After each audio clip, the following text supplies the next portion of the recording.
So for a lot of people getting back into BMX, bike geometry is going to feel quite a bit different than what you're used to. And some older riders get back on the bike and they realize that it feels a little bit sketchy when they're trying tricks. And so a member of my Discord, Chuckster, says, I'm getting back into riding after 10 years and I felt myself having my weight forward on almost every trick that I attempt. It's getting to the point where I'm scared to do anything because I might flip over the bars. Could this have something to do with the geometry of my bike? Then he gives us a little bit more insight. He says the top tube is 20.5, the chainstay is 13.25, head tube 75 degrees, standover height's 9 inches, and he's 5'9", if that information is relevant. And okay, Chuck, so here's the deal. Personally, I think your top tube is just a little bit too small for you. Now, technically 20.75 would be the perfect size for you. And so a 20.5 is just a quarter of an inch smaller. Now, a quarter of an inch shouldn't have that big of an impact, like where you genuinely feel like you're gonna flip over the bars. So if you guys are getting back into the sport and your bike feels sketchy, a few things you can try to do is check your handlebar. Check how your handlebars are aligned. So if your handlebars are way forward, that's gonna feel really sketchy. And if your handlebars are way backwards, that's also gonna feel really sketchy. You want your handlebars to be perfectly aligned with the angle of your forks, and that should help out a lot. The other thing I would suggest here is, again, double check the top tube size. So old school geometry, so he's getting back in after 10 years. So what would that would be like 2013. Chainstays were longer 10 years ago, even before that. Chainstays were 13.5, 13.7, 14.2.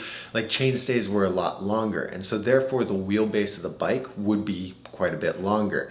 Nowadays, you've got a 20.5 inch top tube with a 13.2 inch chainstay. The wheelbase has shrunk and it's gotten a lot shorter, making the bike feel a lot more responsive. Okay, and so if you guys rode in the past and you're getting back into it, you're going to notice that this newer geometry is more responsive. And so just to double check that and understand that that's going to be something that happens. When you're buying the bike and when you're looking at different bikes, it might feel more comfortable to get on a bike that does have a little bit bigger geometry. And so like I said, for Chuck, 20.75 is the correct size for him based off of all the size guides. But since he's used to bigger geometry and more wheelbase, a 21 might feel quite a bit better. Okay, and so those are just things you need to think about when you're buying a bike and when you're getting back into the sport, because a lot has changed over the last 10 years. Aside from that, the geometry for Chuck looks good. I would say the top tube size is just a little bit too small. If his bars are lined up and everything's good, the last thing that you would want to look at is your stance and your riding position. Generally, you're going to want to have a nice centered riding position. You want your hips to be over the seat and you just want to be nice and balanced, okay? A lot of people put all of their weight forward and they put them on their arms, and that is not the right way. This is a huge problem that a lot of new riders make, is they put all that weight on their arms because that's what feels better. But honestly, you should be able to ride your bike and just lightly grip your handlebars. You don't need to have a death grip on it. You can lightly grip it because your weight is centered over your legs, and that's what's keeping you on the bike. Your hands obviously hold on to help maneuver the bike, but you don't want to be putting all of your weight on the front, and that could be the problem for you if it's not this top tube.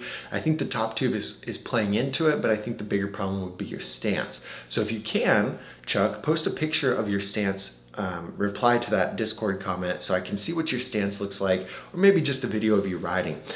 In bike school, we go in depth. Nick has a whole video on foot position and stance because a lot of new riders mess that up and it makes it harder to learn tricks. If you don't feel comfortable on your bike, learning tricks is going to be really hard. So if you guys are already a member, check that out. But if your bike feels like you're going to loop out, it just feels like you're going to go over the bars, check those 3 things before you buy a new bike, before you give up on BMX. Like, definitely check those things out. Now, this question came from my BMX Nerds Discord. This Discord is a free Discord with over 800 like-minded BMX riders. Everybody in there wants you to progress, wants you to be better at riding bikes, and if you're not in the Discord, you're definitely missing out. So click the link in the description, join the free Discord, and we'll see you guys in the next video.